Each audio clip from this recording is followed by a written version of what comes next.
میرا آپ سے ایک یہ سوال ہے سر کہ دیکھیں میں آپ کی ویڈیوز دیکھتا ہوں اور آپ کی ویڈیوز سے مجھے کچھ چیزیں جو میرے لائف میں کافی چینج ہوئی ہیں. فرسٹ آف آل یہ چیز چینج ہوئی کہ جو واقعہ فدق میں یہ سوچتا ہوں کہ حضرت فاطمہ علیہ السلام اور حضرت علی علیہ السلام جو ہیں وہ حق پہ تھے. اینڈ سیکنڈلی یہ ہے کہ میں یہ بھی سوچتا ہوں کہ جو خلافت تھی وہ حضرت علی علیہ السلام کی بنتی تھی.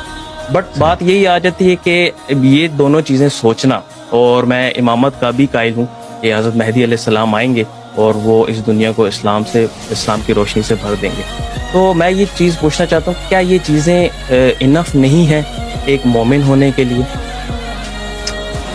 دیکھیں، جتنا انسان کا علم بڑھتا جاتا ہے میرے بھائی، اتنا ہی اگر اس کے لیے باتیں دیکھیں، پتہ تو سب باتیں تو کسی کو پتہ نہیں ہوتا، وہ تحقیق کرنے کے ساتھ پتہ چلتا ہے نا.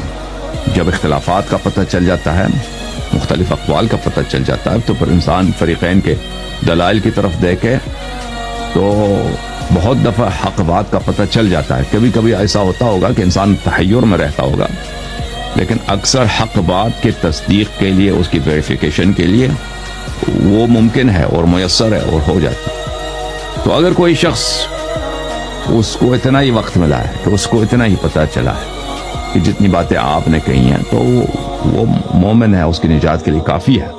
لیکن لیکن اس کے علاوہ بھی اسلام میں بہت کچھ ہے. رسول اللہ صلی اللہ علیہ وآلہ وسلم نے بہت ساری باتیں لائی ہیں.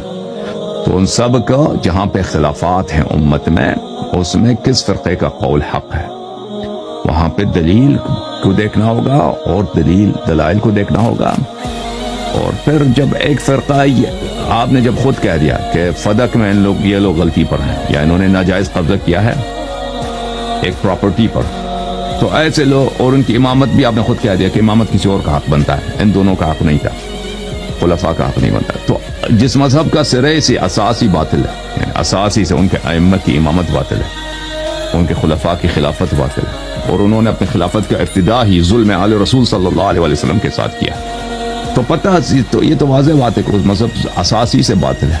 تو پھر اب اگلی جو باتیں ہیں، مزید باتیں ہیں دین کی، ایمان کی، تو ان کو بھی سمجھنا ضروری ہے، ان کی تصدیق کرنا بھی ضروری ہے. اور اگر آپ کتابیں پڑھیں، میری تقریروں کو سنیں، تو بہت ساری باتوں کا آپ کو پتہ چل جائے گا انشاءاللہ تعالی.